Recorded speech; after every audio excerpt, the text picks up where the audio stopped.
नमः हरे हराय नमः। हरे कृष्णा। आज हम भगवत गीता अध्याय 11 श्लोक नंबर 39 और 40 सीखेंगे। चलिए शुरू करते हैं। वायुर्यमो अग्निर्वरुणः शशंकः प्रजापतिस्त्वं प्रपितामहश्च नमो नमस्ते अस्तु सहस्रकृत्वः पुनश्च भूयो अपि नमो नमस्ते। अब हम इसे धीरे धीरे बोलकर समझते हैं। वायुर्यमो अग्निर्वरुणः शशांकः प्रजापतिस्त्वं प्रपितामहश्च नमो नमस्ते अस्तु सहस्रकृत्वः पुनश्च भूयो अपि नमो नमस्ते। अब हम इसे फिर से गाते हैं। वायुर्यमो अग्निर्वरुणः शशांकः प्रजापतिस्त्वं प्रपितामहश्च नमो नमस्ते अस्तु सहस्रकृत्वः पुनश्च भूयो अपि नमो नमस्ते। अब हम समझते हैं अर्जुन इस श्लोक में भगवान से क्या प्रार्थना कर रहे हैं। आप वायु हैं तथा परम नियंता भी हैं। आप अग्नि हैं, जल हैं तथा चंद्रमा हैं। आप आदि जीव ब्रह्मा हैं और आप प्रपितामह हैं। अतः आपको 1000 बार नमस्कार है और पुनः पुनः नमस्कार है। हरे कृष्णा। अब हम अध्याय 11 श्लोक नंबर 40 सीखेंगे। चलिए शुरू करते हैं। नमः पुरस्ताद अथ पृष्ठतस्थे नमो अस्तु ते सर्वत एव सर्व अनंत वीर्यामित विक्रमस्त्वं सर्वं समाप्नोषि ततो असि सर्वः। अब हम इसे धीरे धीरे बोलकर समझते हैं। नमः पुरस्ताद अथ पृष्ठतस्ते नमो अस्तु ते सर्वत एव सर्व अनंत वीर्यामित विक्रमस्त्वं सर्वं समाप्नोषि ततो असि सर्वः। अब हम इसे फिर से गाते हैं। नमः पुरस्तादथ पृष्ठतस्ते नमो अस्तु ते सर्वत एव सर्व अनंत वीर्यामित विक्रमस्त्वं सर्वं समाप्नोषि ततो असि सर्वः। अब हम समझते हैं अर्जुन इस श्लोक में भगवान से क्या प्रार्थना कर रहे हैं। आपको आगे पीछे तथा चारों ओर से नमस्कार है। हे असीम शक्ति, आप अनंत पराक्रम के स्वामी हैं।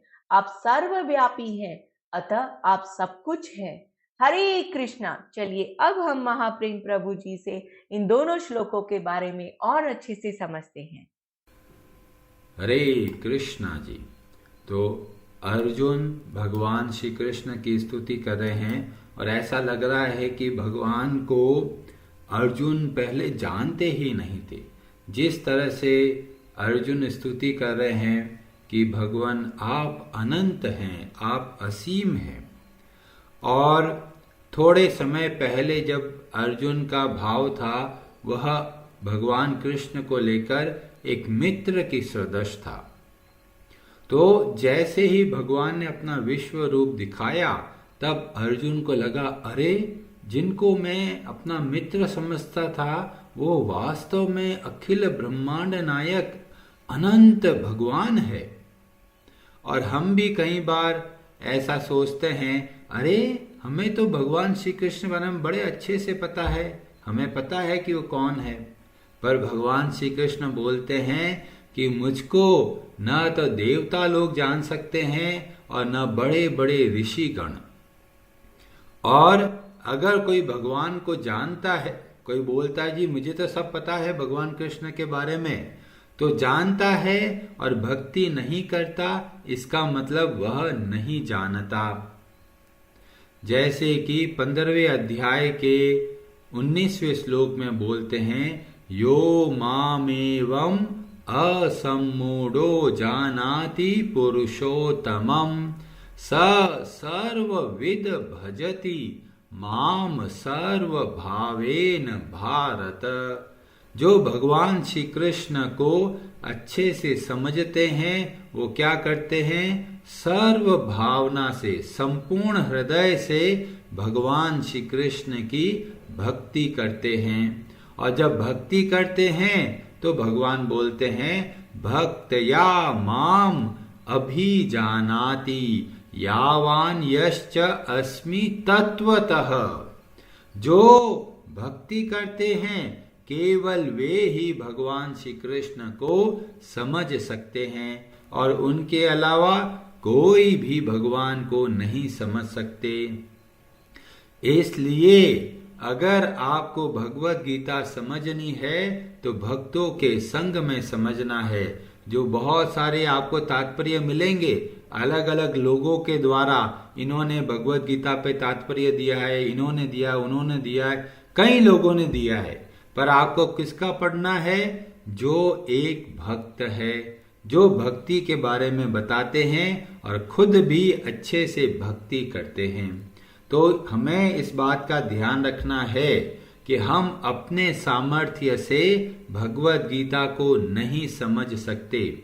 बहुत सारे लोग होते हैं, सोचते हैं अरे भगवत गीता क्या है, किताब ही तो है, खोलेंगे और पढ़ लेंगे और समझ लेंगे। खोलते हैं, पढ़ते हैं, पर समझ में कुछ आता नहीं। उनको समझ में भी आता है, बहुत थोड़ा आता है। जो कुछ समझ में आता है उनको पता ही नहीं चलता जीवन में उतारना कैसे। इसीलिए ये बहुत आवश्यक है भगवत गीता का अध्ययन भक्तों के संग में करें, नियम से करें और बहुत ही प्रेम पूर्वक, प्रार्थना पूर्वक हमें भक्ति करनी है। और ऐसा नहीं है कि केवल प्रार्थना ही करनी है। जैसे कि बहुत सारे जो विद्यार्थी होते हैं, स्टूडेंट है, वो क्या कहते हैं, हे भगवान बस ये एग्जाम में पास करा दो। भगवान अपना प्रयास करते हैं पर हमको अपना प्रयास अवश्य करना है। जैसे कि हमें अर्जुन के बारे में पता चलता है, अर्जुन ने प्रार्थनाएं भी करी और समय आने पर युद्ध भी भगवान की सेवा समझ के किया। तो केवल प्रार्थना करने से काम नहीं चलेगा। भगवान श्री कृष्ण बोलते हैं कर्मण्येवाधिकारस्ते, कर्म करने में हमारा स्वतंत्रता है और हमें पूर्ण अधिकार है कर्म करने का। इसलिए हमको बहुत अच्छे तरीके से हमारा जो भी दायित्व है उसको अच्छे से निभाना है। आप अच्छे से जॉब कीजिए, अच्छे से घर का कामकाज कीजिए, अच्छे से पढ़ाई कीजिए, जो कार्य है उसको आप अच्छे से करना है। प्रार्थना आपके जो कार्य है उसमें सम्मिलित होना है। केवल प्रार्थना ही करके बैठना नहीं है कि भगवान आके हमारे लिए काम करेंगे। हमको ऐसा नहीं रखना है। हमको अपना जितना संभव हो सके उतना प्रयास करना है। और इसीलिए भक्ति भी करते हैं तो ये सोच के नहीं बैठना है कि भगवान का बुलावा आएगा तो मंदिर जाएंगे। हमको अपना प्रयास करना है। जब हम प्रयास करते हैं तो भगवान हमारे प्रयास को देखते हैं और फिर व्यवस्था करते हैं। तो हमें बहुत जरूरी है, प्रार्थना भी करना है और अपने कर्तव्य कर्मों को बहुत अच्छे तरीके से करना है। और यहाँ पे वर्णन आता है, हे भगवान आप ही वायु हैं, आप ही यमा हैं, आप ही अग्नि हैं। तो कई लोग भ्रमित हो जाते हैं, वो सोचते हैं तो क्या हम वायु की पूजा करने लग जाएं क्योंकि दोनों बराबर है, क्या हम चंद्रमा की पूजा करने लग जाएं, क्या हम सूर्य की पूजा करने लग जाएं क्योंकि वो बोलते हैं कि भगवान बोलते हैं मैं ही सूर्य हूं। तो जब भगवान श्री कृष्ण बोलते हैं मैं सूर्य हूं, उसका मतलब है जो सूर्य का जो तेज है, सूर्य की जो शक्ति है वह भगवान से आती है।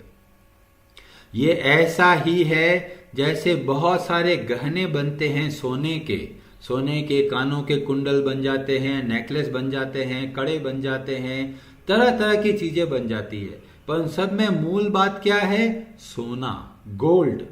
ऐसे ही जितने भी देवी देवताएं हैं उनके अंदर मूल तत्व क्या है, भगवान श्री कृष्ण की शक्ति। और इसीलिए जब हम शास्त्र को अध्ययन करें, सावधानी पूर्वक करें, भ्रमित हो जाते हैं कई बार। जब बोलते हैं आप ही ब्रह्मा हो और आप ही ब्रह्मा के पिता हो, तो बड़ा कंफ्यूजन हो जाता है कि यार ब्रह्मा जी को भी भगवान बोल रहे मैं हूं और ब्रह्मा जी के पिता को भी बोलते वो मैं हूं, तो कई बार भ्रमित हो जाते हैं। तो हमें ध्यान रखना होता है जब मैं बोला जाए उसके पीछे उद्देश्य क्या है। तो यहाँ पर जब अर्जुन बोलते हैं आप ही वायु है, आप ही परम नियंता है, आप ही अग्नि है, तो इसका मतलब ये जो शक्तिशाली देवता हैं उनको जो शक्ति प्राप्त होती है वह भगवान से होती है। एक और कई बार प्रश्न करते हैं लोग, वो सोचते हैं अरे भगवान तो अनंत है, आप एक मूर्ति में भगवान को कैसे स्थापित कर सकते हो, अनंत को क्या कोई मूर्ति में सीमित कर सकते हैं? तो बोलते हैं भगवान की शक्ति अनंत है और वो चाहे तो शरीर के अंदर में भी प्रकट हो सकते हैं। जैसे कि सूर्य की किरणें अनंत है, पर सूर्य का जो आप देखते हैं वह गोल आकृति है, तो गोल आकृति होने के वजह से कोई सूर्य अपने सीमा में नहीं बंधा, फिर भी वह अनंत है। ऐसे ही भगवान श्री कृष्ण का एक रूप है, रूप के होते हुए भी वे अनंत है और यह अद्भुत है। हम अपने सामान्य दृष्टि से समझ नहीं सकते। हम क्या, ब्रह्मा जी भी भ्रमित हो जाते हैं जब भगवान श्री कृष्ण की लीलाओं को देखते हैं। वो सोचते हैं अरे ये छोटा सा बालक, ये देखो उन ग्वाल वालों से खेल कूद रहा है, कभी इसकी प्लेट में से खाना खा रहा है, कभी उसकी प्लेट से खाना खा रहा है, क्या ये वो भगवान है जिनकी मैं पूजा करता हूं? और ब्रह्मा जी भ्रमित हो जाते हैं। श्रीमद् भागवत में बहुत सुंदर कथा हमें देखने को मिलती है।